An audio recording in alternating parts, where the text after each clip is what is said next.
Welcome back to Redefine Parenting. I am your host, Veenu Keller. I want to welcome you to Spanglish World Network and her networks on Zingo TV, channels 250 and 251.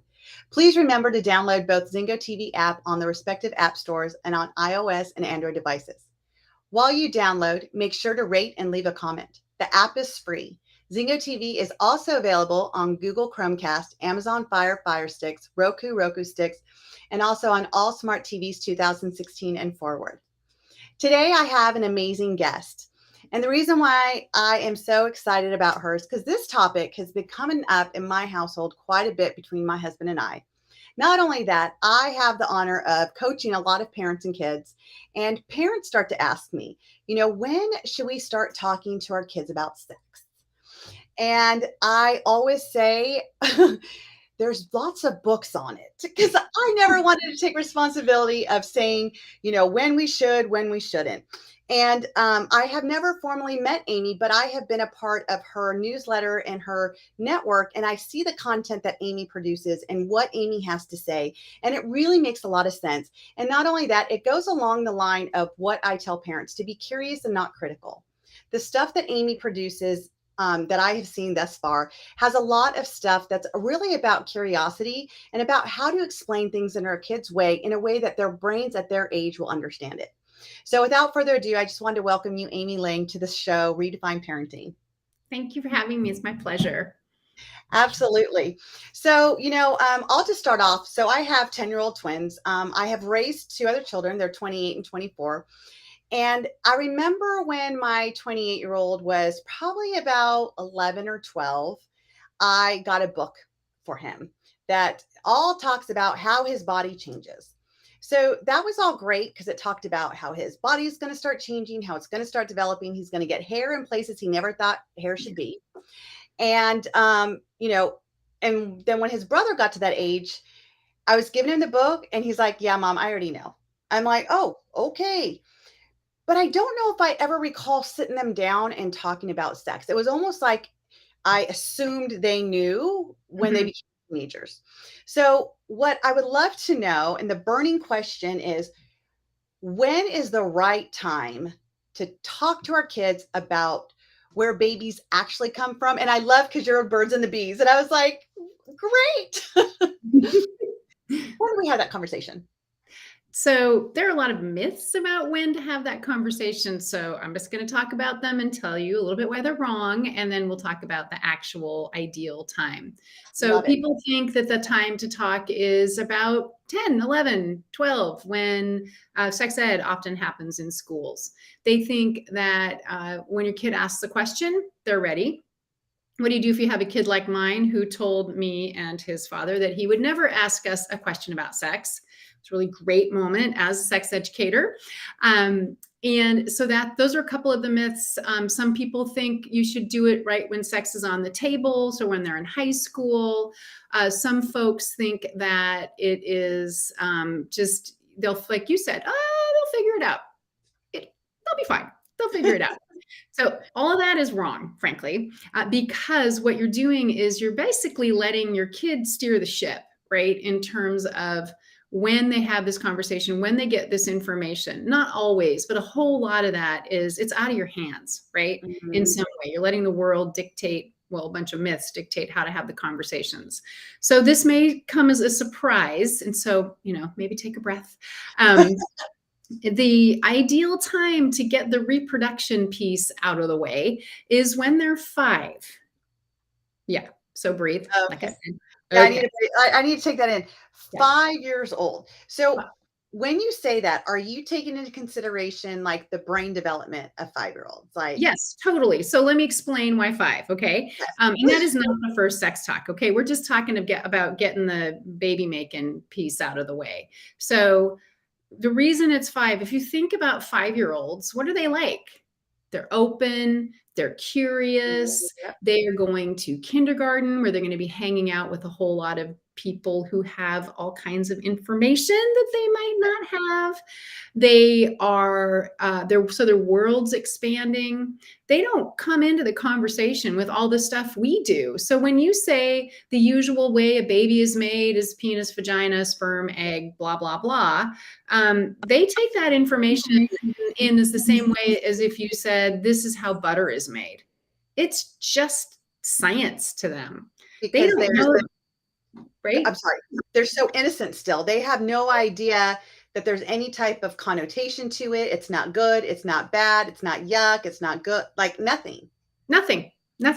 And so you had this terrific opportunity. Think about them as an empty vessel. So you can fill them up with fact and evidence-based information. You talk about your values. And so that sets them up to A, be informed, B, they see you as the source for this information. So you establish that. Frankly, it's easier on you to talk to a 5-year-old than it is to talk to a 15-year-old. You've had 15-year-olds, you know what I'm talking about. Yes. They come to expect this from you. They may not like it, but we don't care. There's a whole lot of parenting in life that our kids don't like. Right. It's our job to make them comfortable, right? It's a job to keep them healthy and safe. And discomfort is part of it. Is part of life.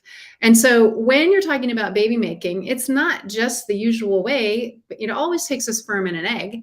Right? So if your family, if you have a 2-mom family, a 2-dad family, you're missing out on a little something, right? So talking openly about sperm donation, ovary, surrogates, all that stuff for every child needs to know that, because it is a fact of the world.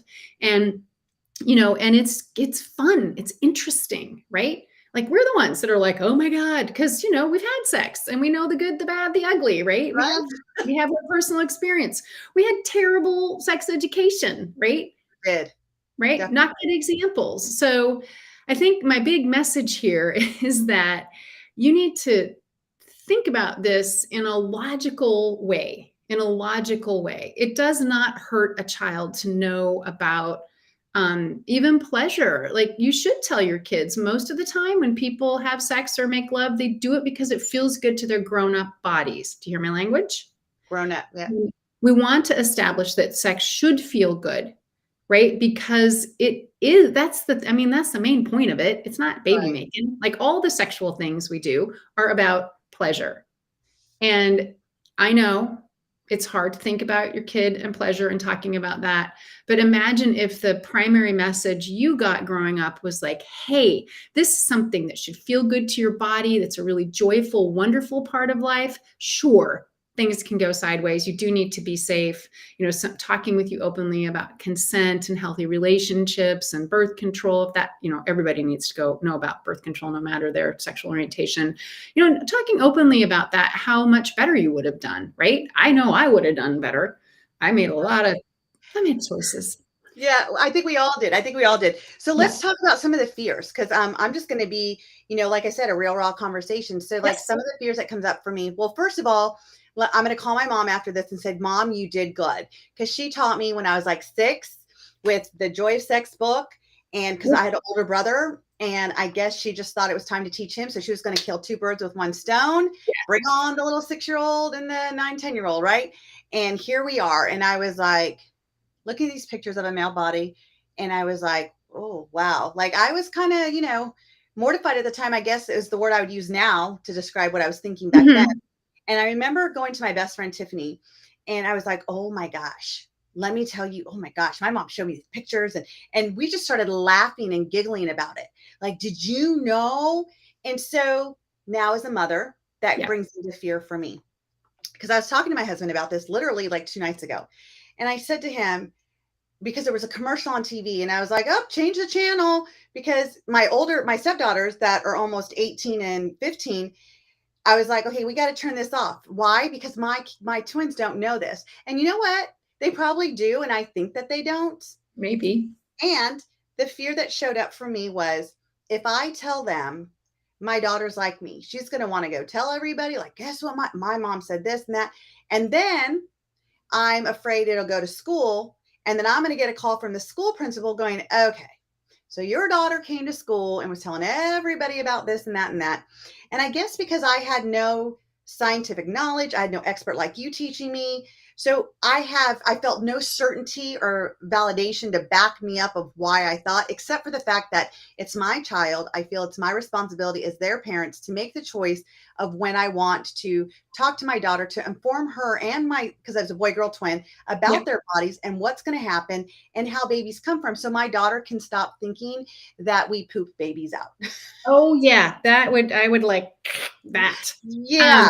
So just to be clear, your mom showing you the joy of sex at 6, I would never, ever, ever recommend that. It is illustrations, they're lovely, of people engaging in full-on sex acts. So I would not do that. I'm glad you survived it. Of course, you told your friend because you're like, Lordy. Yeah, she didn't show me the whole book. She showed me just a few things. Like, Okay, good. I'm yeah, glad. yeah. My mom's very Indian, so she was just like single mom trying to figure it out as a parent. Yeah. No worries. So just want to say, just Yeah, everybody, don't show the book. Amy said, no, do not there show are any other book books. like that. There are other books. There are other books. So your fears are really common. And okay, let me also back up the truck here. So first of all, do not stop TV shows, ads, because you think your kids are too young to see them. And the reason for that is you are putting up a barrier. They're like, why is she being weird? What's happening here? You're not mature enough to see that. Well, I would just go Google whatever the hell you were watching. Right. The 15 and the 18-year-old were rolling their eyes, no doubt. So that's the first thing. And when that happens, just be quiet, be calm. And then if you need to talk about it later. You can bring it up and say, hey, there was an ad for, I don't know what it was, Viagra. It was probably worse, or different. I shouldn't say worse, more challenging. So whatever it was, you can then talk about it later. So that's one thing. Being afraid they're going to be the town crier. Who cares? Right. I can't control it. Who cares? Right? I mean, this is your child's health and safety. These are your family values. This is your choice to make sure they're getting the information from you. Most of the time, kids don't spread the good news. And if they do, it's with a friend. Mm-hmm. Or they're correcting another friend. So if somebody says, hey, this is a thing, and your kiddo already knows what the real thing is, then they may say, yeah, not so much, and correct them. There's nothing wrong with that. And then if you have a parent or the principal that comes and says, hey, your kiddo is telling everyone all the things, then you can say, super sorry, we're really open in our family. We want our children to hear it from us first. So we'll remind them that this is a private conversation we have in our family. It's not their job to tell other kids. It's their parent or caregiver's job. Right. And then you do this, right? I mean, at least your kid's going to be accurate. So right. And I mean, that is the truth. And so I think that's the issue that a lot of us parents have, is that we do want it to come from us first. And yet we're scared for it to come from us first at the same time, right? There's a little dilemma there. Yeah, there's a dilemma. There is a dilemma because we didn't have examples of how to do this and how to do it well. And we're all, this, you're a parenting coach. We don't know what we're doing. Correct. Right? We don't know what we're doing anyway. So it's fine to say, honestly, with your 10-year-olds, and what I recommend for folks whose kids are 8, 9 and older, is that you actually apologize and say, you know what, I'm really sorry. We should have started talking about this sooner. It's really important you understand this part of life. It is very cool. It's complicated. And I want you to be prepared. Right? This is about preparing them for this part of life. We used to focus on prevention, and that, of course, bad things can happen and there are ways to be safe, but we want them to be prepared. Right? And this is one of the biggest things we do. I'm sorry, trigonometry, I don't actually know what that is. That doesn't do anything for us. But we know sex.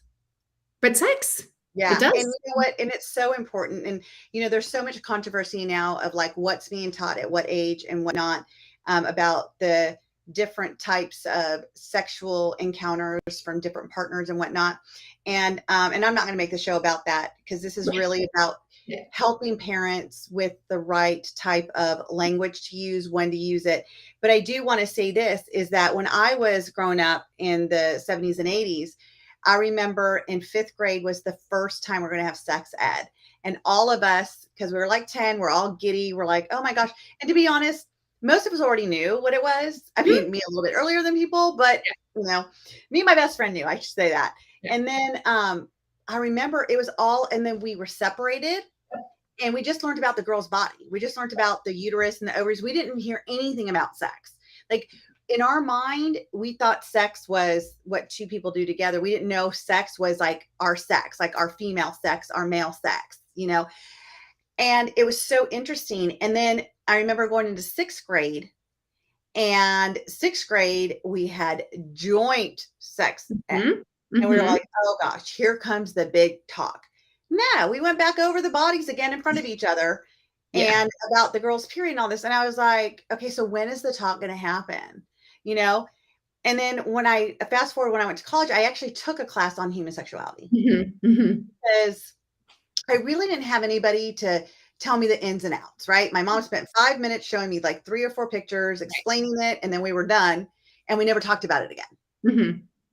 And I also knew that in our culture in India, like we don't talk about it. We don't touch, we don't do anything until you get married and you have an arranged marriage. Like, so it was like something that we didn't even talk about. So of course, being raised in America, first generation, I wanted to know more. And I wanted to know more, not from the chatter that people say, but like really what it was. So, and my major was psychology anyway. So I'm like, what a great class to take towards my degree, human sexuality. And I learned a whole lot. I learned a whole lot about STDs, a lot about, different things. Back in our day, AIDS came out in the 80s. That was really, well, probably before that, but it got big in the 80s. And so we thought gay was wrong because you're going to get the gay disease, as they called it, just AIDS. And other people could get it now too, and all this. And so everything was refrain. Like forget birth control, just refrain. That's the only way you're not going to get this. And we were scared, we were scared to have sex. So one of the things that you mentioned is don't be open and be honest that when you're an adult, this is something adults do because it feels good. It's nothing to be scared of, because we grew up in an era where we were scared of it. Yeah. Yeah. And it wasn't. Lots of folks were. Yeah. Yeah. Yeah. There's a lot of fear there. So just one thing, I don't say that sex is for adults because it's not true. Average age people, everybody's done something sexual by about 19. Average age of penis and vagina sex is 17. So when you say it's for wait till you're an adult, that's an unrealistic expectation because not very many people do. So what I say is for when you're older, I say it's, when we're talking about reproduction and sex for pleasure, I say that your heart, mind, and your body are not ready for something like this. And we'll be talking a lot about it. So you're really prepared, when you have your first partner, your first boyfriend or girlfriend, and you're thinking about doing something sexual, make sure that you know like what a healthy relationship looks like and that you feel really ready, right? And, we don't get to decide when our kids have sex. They decide. So you get to decide, like you said, how well informed are they, right? Do they understand that consent means that everybody says yes to whatever's happening, right? Do they understand they have the right to say no if they don't want to do something, and that they should listen to their partner if their partner says they don't want to do something? And, we didn't get that message, right? I think we're probably about the same age. Yeah, HIV and AIDS was scary, but it was the gay disease. And, we didn't, it was stuck, right? There. I mean, I was worried about getting knocked up and getting other STIs. So yeah, that needs to be part of the conversation. But if the FIPER focuses on fear and the lunatic idea that abstinence sex education actually works, it does not. It has never worked. It never will work. So curiosity. And I think that kids are going to do it more, like I believe that and one of the things that you said is that when it comes from you, especially at an early age, it also sets up, and my listeners know this about me, it's always about how do we create that open, safe, and trusting space to communicate with our kids. It starts now. Like it starts, apparently Amy's saying 5. So I'm going to go with Amy because she's an expert. But just think about that. If we were able to have that conversation with our 5-year-olds, we are showing them that, look, I'm going to give you the information that you want to know in life, like the important stuff. Because let's face it, when I was 15, 16 and sex was on the mind, especially when, you like boys and boys like girls, blah, blah, blah. how great would it be to know that you had a parent that's like, okay, well, my parent already talked to me about this, so I'm going to go talk to them about it. Like, Right. you said when I'm ready, mom. You said when I'm older. So I'm 15, I'm older. I really like my boyfriend. We've been dating for this long, and I feel like my body's, ready. When I'm with him and we're hugging and we're kissing, I feel like I want to do that. That's the kind of conversation I want to have with my daughter. That's the kind of Mhm. conversation I Mhm. want her to feel open, that she can come talk to me about that. Mhm. Mhm.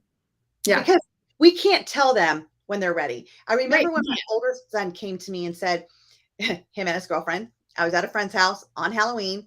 He was 15 and he Of says, we're ready for sex. And I was Yeah. like, oh, I'm so sorry. What? Like now at my friend's house, like, Not. this conversation now. And Yeah. I said, so I don't condone it. I Yeah. think that you guys are too young. I appreciate you coming to me to make sure that you guys have protection, because that's what it was about. I Yep. said, he needs to talk to her father, because and he needs to know, and my son's like, I'm not having this conversation with you and your dad. I'll have it with my mom, but I'm not having it with you and your dad. I said, that Yeah. might be a good choice, son. Good choice. And but I said, I was happy that they were taking precaution. I was happy Mhm. they were Mhm. calling to say, okay, we're ready. We want to have protection and all that. And I said, I don't condone it though. I don't feel, and I'll tell you why. And this comes up with the fears. You know, birth control is not 100%. At 15, is my son ready to be a parent? Mhm. Am I ready to be a parent again? You know, Mhm. and are you ready to be with this person the rest of your life? Whether you're together or not, you're going to be a part of this person's life the rest of your life. Like, there's so many adult decisions, and the frontal lobe is not developed. So they don't have the reasoning. Like you said, they don't know. They don't know what they don't know. And it's up to us as parents to be that frontal lobe, to look at long-term effects of what can happen by your actions. And then there's STDs that are some that don't go away ever, you Yeah, know? so I'm just gonna interrupt, because a couple things. So first of all, go you.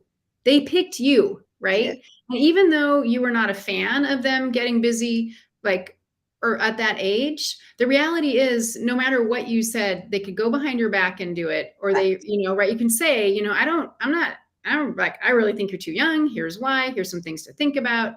And yes, we'll get you birth control. Exactly. It's exactly what I did. And so just one thing about birth control is that it is way different now than it has ever been. There is birth control that is 99% effective. IUD and implants, there are 8 million different kinds of pills. And so yeah, they could get pregnant, right? Of course, if there's penis and vagina sex happening.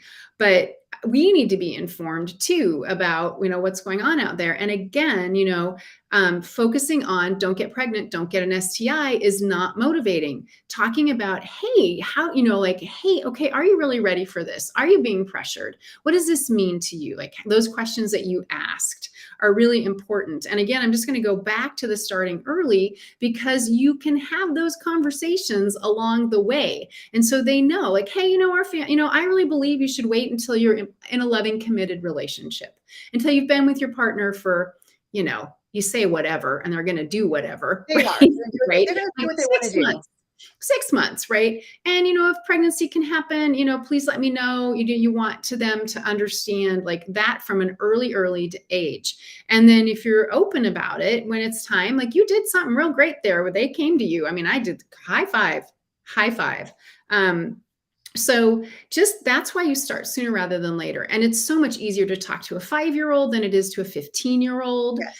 Yeah. And, developmentally, what they need to know. So I said this, like, get the reproduction thing out of the way by 5, but your very first conversation, your very first sex talks is using the correct names for private body parts. Yes. They need to know penis, vulva. They need to know what's down there. And when you teach them correct names for their private body parts, if there's someone in your world, it's always somebody, always 94% of the time, the person that will prey on a child or groom a child or molest a child is known to the family.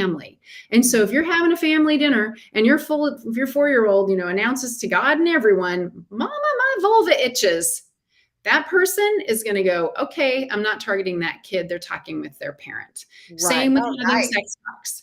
Same with having sex talks. It's protective. Kids who are well-informed are protected. And so when they're little, you talk about bodies and boundaries and different kinds of families. And then by the time they get to be about 8, everybody needs to know about puberty. Their bodies are going to start to change. And, especially people who can bleed, they need to know, right? I know that some of you didn't know. And suddenly, like I had a gal tell me one time, she had no idea. And her period started and she's like, well, what's happening here? And then she thought, well, I had spaghetti for dinner last night. So somehow the spaghetti is coming out of me. Oh, goodness. We don't want that. No. Or I'm bleeding to death, or there's something wrong with my body, right? So everybody needs to know about everybody else's puberty. I love your puberty. That was not sex ed. That was puberty ed times 2, right? Look, you should learn about each other's bodies. Okay, right? That's not what we needed. No, we wanted to get to the down and dirty. Like, tell us what happens. The good stuff, right? Yeah. And then folks are weird. Some folks have trouble having their kids take part in the sex ed that's in their school system.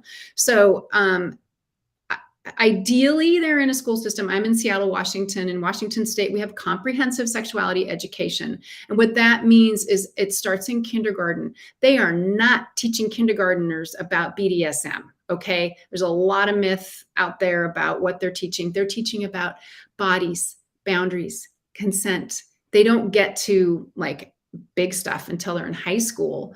And you are always going to be the most powerful person in this conversation. And so let them have the sex ed at school. You can talk about what they're learning. If you can engage in conversation, it's good for them.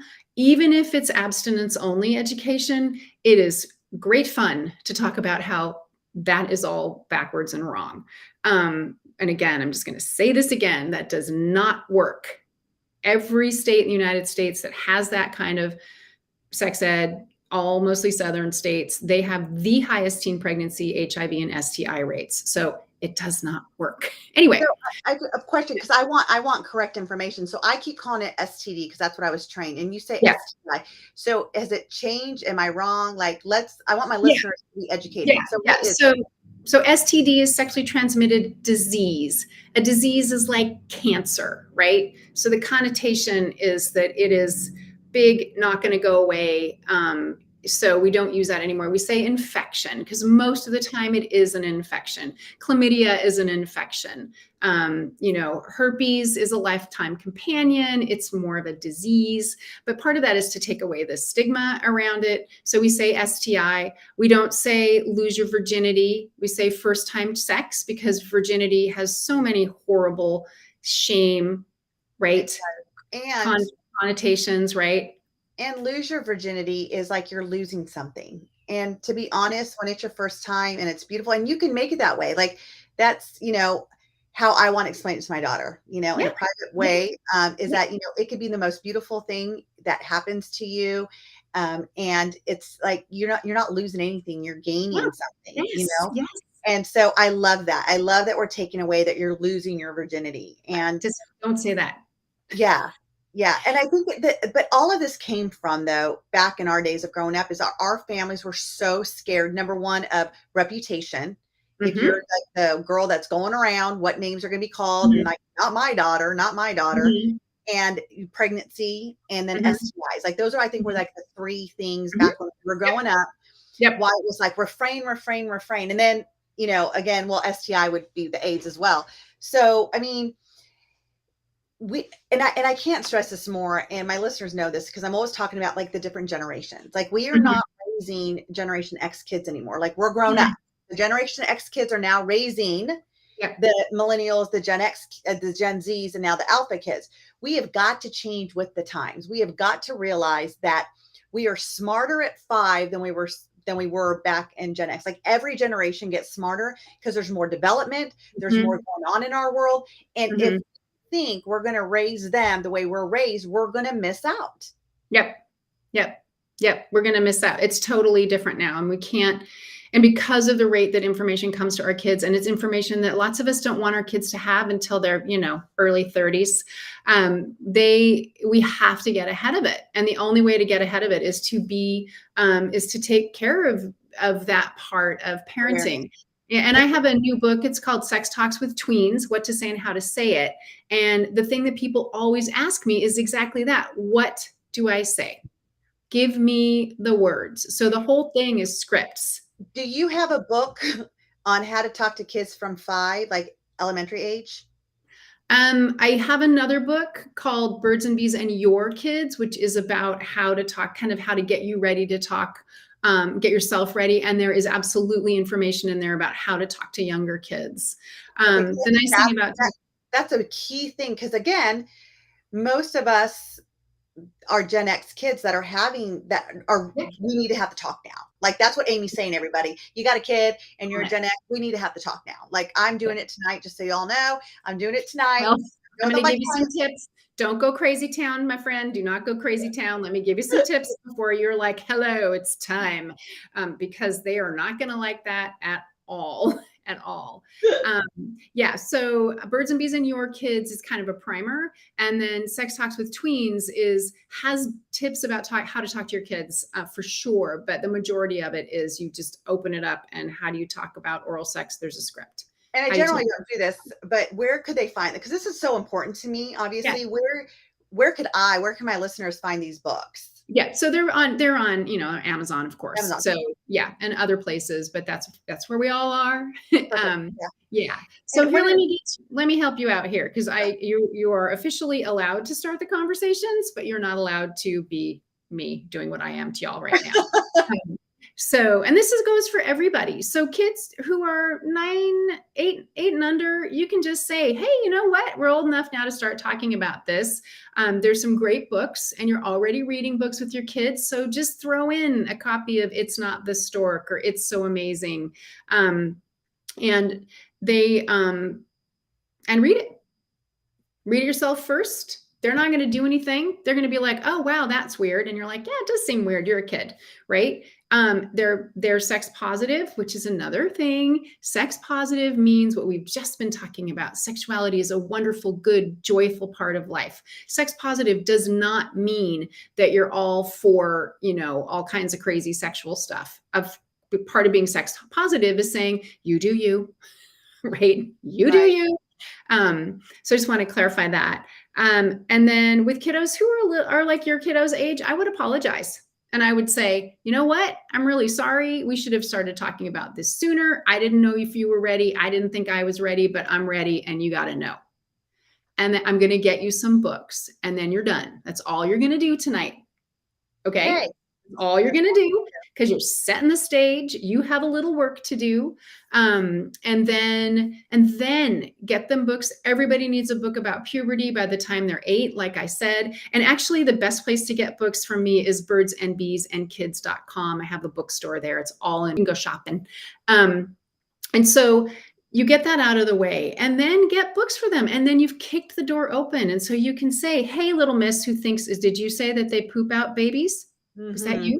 Yeah. You can say, yeah, I just need to clarify here. Right. And then you're using like, It's So Amazing is great. And you're like, see, there's the vagina. That's where the baby comes out. The poop comes out the anus. That is not a baby area. Yeah. Yeah, honestly. Yeah.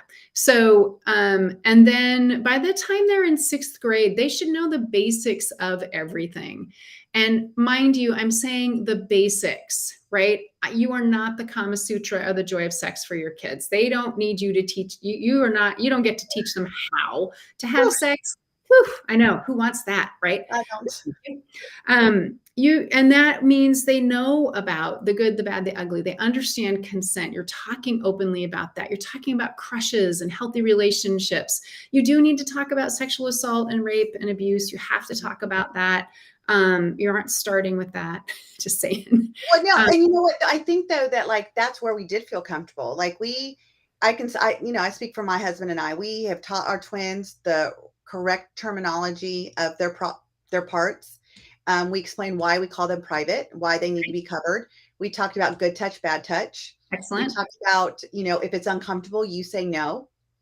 And if someone proceeds to touch you uncomfortably and you don't like it, you tell us. And because let's be honest, kids have a higher sexual feeling down there because it's heightened, like when they're babies. That's what I was told in this human sexuality class. Maybe I'm wrong, but back in the 90s, that's what I was taught.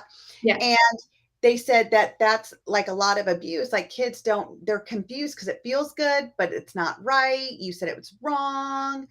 And, so it's just tell your kids if it's not a good touch, like they got to Yeah. understand good touch, bad touch.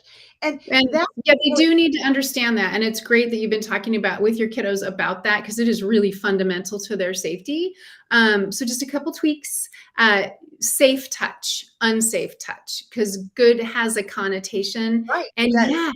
yeah. And when you touch our clitoris and penis, they are wired up for fun, for pleasure. So if someone is touching them there and it's inappropriate, it does feel good. And the person is usually telling them it's not okay to tell, and they'll get in trouble and all kinds of nasty stuff. But if they know that it's not okay or safe for someone to touch their privates, and especially an adult or an older kid, that every adult and older kid knows that, and that it's not okay or safe for them to touch or look at somebody else's privates, and you hear how calm I am?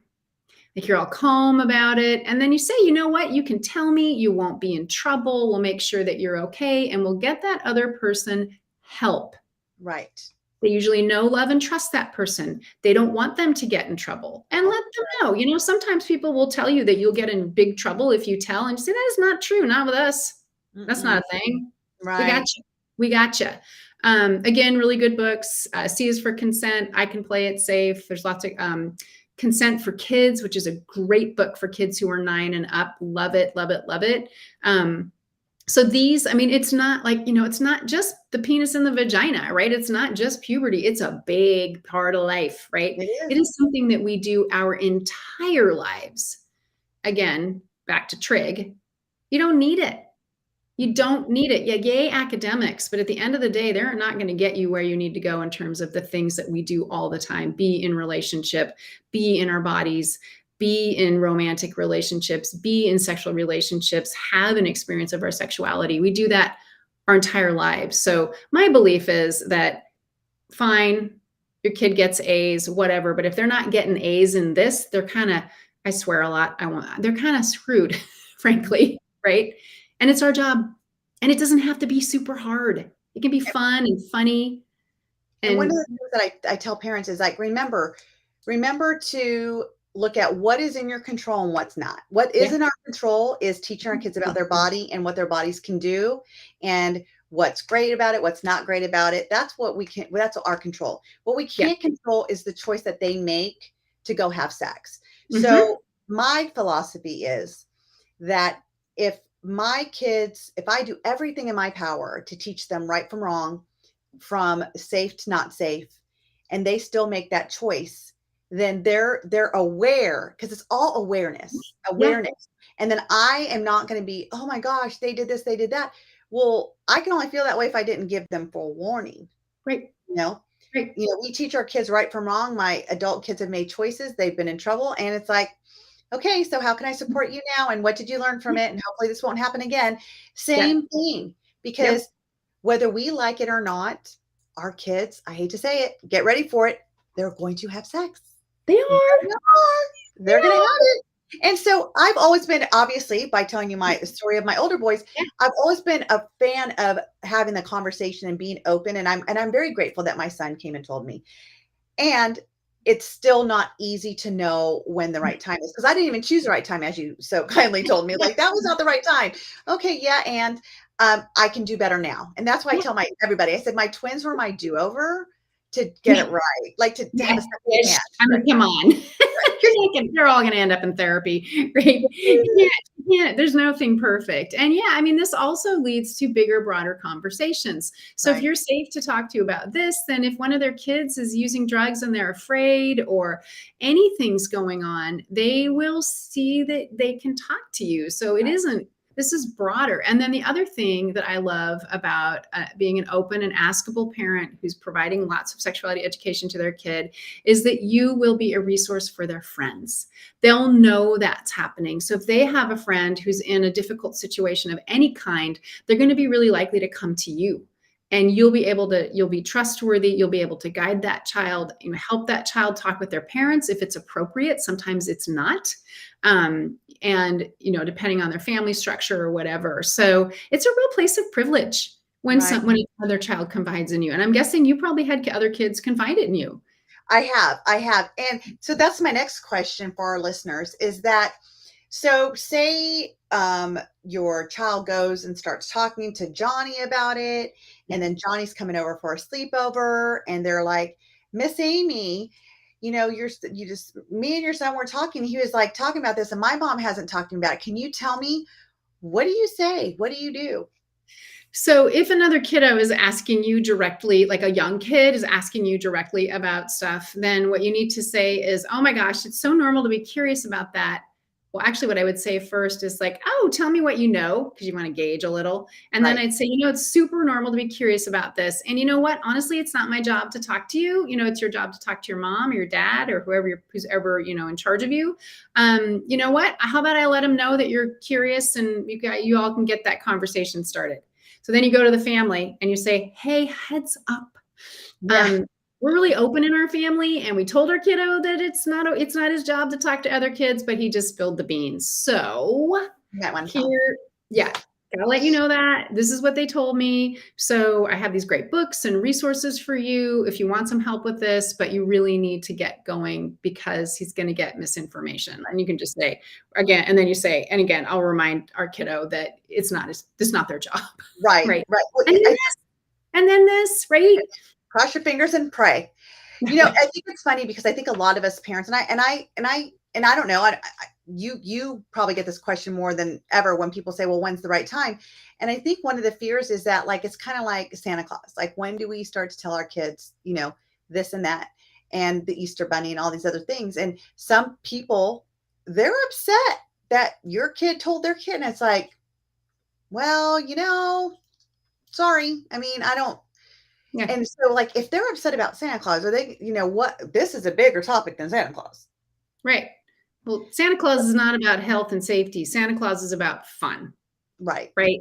And there's this myth that somehow there's going to be this loss of innocence if a child learns about sexuality and learns about their bodies and sex and all that. This is about health and safety. This is not about, the innocence is not lost when it comes from you. I mean, yeah, your child might be like, oh my God, that's so gross, the older they are. And little kids, they don't know. They don't know. They don't know there's anything bad or shameful. They're not coming to the conversation with all the crapola we come to the conversation with, right? And the good stuff too, right? And the good stuff too. Right. So if you're worried about your child losing innocence from you talking to them, don't. They're going to lose innocence if they don't know, right? If they don't know, like being porn exposed, which everybody will see porn by the time they're 18. I don't care how careful you are. Other families are not careful. They're going to see it. Seeing pornography, that is loss of innocence. Learning about rape or sexual abuse, there's loss of innocence there, right? That stuff is hard. And I can't tell you how, like, I've had a couple of clients come to me over the years saying, like, devastated, like, what do I do? My child was 6 years old. He was watching his iPad. He was switching YouTube, and then he clicked on something and he saw, a man and a woman, and why was this private in her mouth? Like, this kid, it was traumatic. Yeah. It was traumatic. Yeah. And he didn't go to both of these kids that I know, they didn't go to their mom or dad. They were talking about it. The other kid was talking about it. And then the teacher heard. Yep. So don't wait for you to get the call from the teacher. If you're taking Amy's advice, number one, get the books so we can all have the right conversation with our kids for the development of their brain. And they will come talk to you then. They will say, more likely. These are traumatic. More likely. Yes. I mean, there's a chance that they won't. But I'm just saying, like, if we start to, you have a better chance they're going to than not. If you've already started to talk about this conversation, they'll be like, well, I remember you saying this, but you didn't mention that. Can we talk about that? Yes, we can talk about that. Yeah, for sure. And so I need to push on the porn thing a little bit. I know our time is kind of winding down. So your kids will see porn. You have to talk with them about it. There's a book called Good Pictures, Bad Pictures, again, on my website, there's junior and I call it senior, that talks about what pornography is, how it can impact the brain, what to do if they see it. Now, they are going to see it. And so if they know what sex is before they see it, and you've said, hey, this is sex, it's not for kids. It can be really scary and confusing for kids to see this. You need to let me know if you do. You won't be in trouble, right? We'll make sure you're okay. If you need some help, we'll make sure you get help.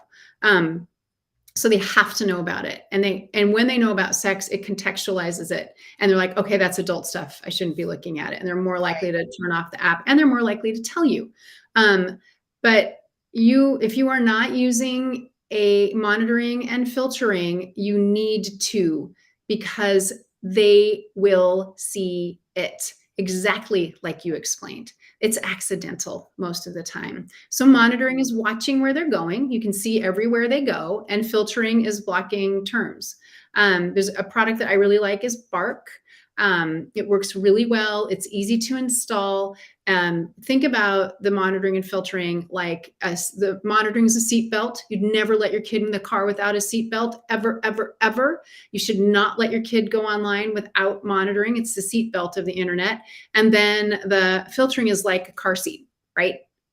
Right? Super tight when they're a newborn, and then they eventually end up in the front seat, right? So by the time they're in 7th, 8th grade, you can take all the filtering off, but you're always watching because you need to make sure they're making good decisions. Right. And then it's an opportunity for conversation.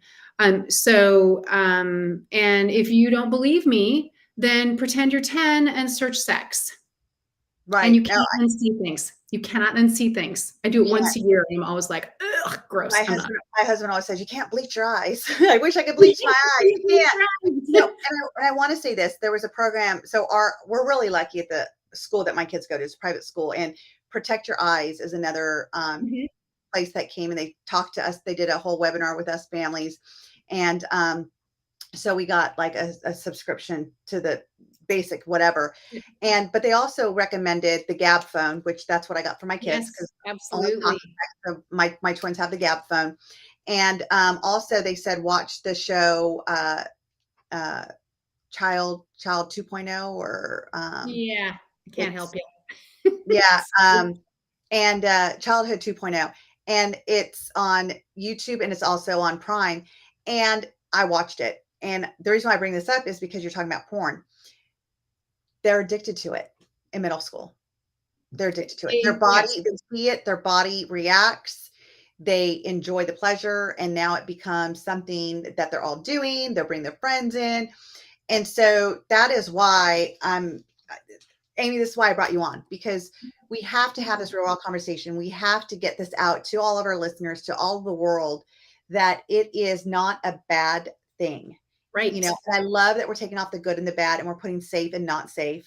Yeah. And we're talking about the porn because, honestly, to all you that are listening, this is all about awareness. Be aware. If you're aware, then you don't know what you don't know. You can't protect what you don't know. You can't be in control of what you don't know. So give your kids the education that they need in order to have control over their body, their thoughts, their actions. And this is one way we can do it. I always say, be curious, not critical. And that's exactly what this is. Be curious about it. Don't have an opinion. Take the filters off of what you think about it and give your kids the gift of awareness, the education. Amy, I generally, because it's a TV show, I can't really put the links in, but it will be on my YouTube. I'm put the link to your website because I think these books are so important. Yeah. And it seems like you have a whole plethora of like the way you go around and teaching it. So we only have 2 more minutes. So what would you like to say to the listeners, just to kind of close us out? Yeah. So my website is birdsandbeesandkids.com, and there's a ton of resources there. So I just want to say that. And then what I'd like to say to you is I like to give tiny homework. And so what I recommend is that you spend some time thinking about what are your hopes for your kids? What are your hopes for your kids when it comes to their relationships? And when you focus on that, it gives you roots. It makes it easier to have the conversations, and you'll feel more comfortable and confident. And then the other thing is that no one's going to die and no one's going to throw up. So do it. It's important. They need Yes, you. they do. And I can't, again, I can't thank you enough for being here, being an advocate for this. We think about parenting coaching, we think about like our kids with anxiety and depression, and we think about like their education and are they getting the right grades? Why aren't they succeeding in school? I think the one thing that we don't think about, because it's sometimes scary to think about, is when do we introduce sex to our kids? When is it time? Because this is something that's going to follow them throughout their lifetime. Mm-hmm. Like Mm-hmm. Amy said, it starts younger and younger, it seems, and it goes on forever. So give your kids the gift and the knowledge of knowing about their body, knowing about the function of it, knowing that it's not a bad thing. It's not a dirty thing. It's actually very beautiful. And, form your own values around that conversation, and definitely get these books. Amy, again, it's been a pleasure having you on our show. Thank you so much for your time. This show can also be heard on Spanglish Radio Network. Please check out www.spanglishworld.ca for all the news and programming. Spanglish World, watch it, hear it, read it, download it, and live it.